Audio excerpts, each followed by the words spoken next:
आप सुन रहे हैं राकेश का मिक्स किया हुआ गाना।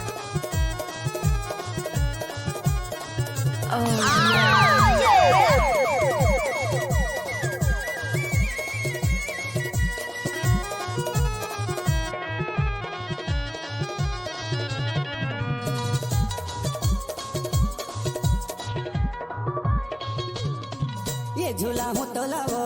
दिलवा के झूलना झूला हूँ तो दिलवा के झूलना झूला हूँ तो गोरी खमतराई के बजा अबे वो गोरी खमतराई के बजा वीरों के पान खवा हूँ तो दिलवा के झूलना झूला हूँ तो ये झूला हूँ तो लाओ दिलवा के झूलना झूला हूँ तो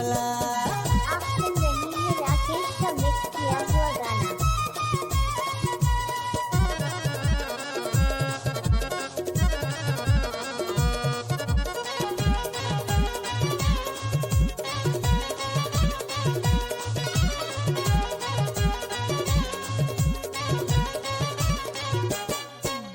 खमतराई बाजार में के गोरी दे दे हूँ पैरी तोर पाँव के गोरी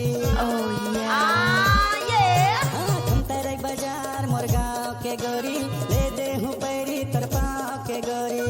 नथनी बाला कंगना यो मुंदरी साटी बिछिया वो सुंदरी कर ले बेगोरी वो सोला सिंगार कर ले बेगोरी वो सोला सिंगार उतरी सही ये झूला हो तोला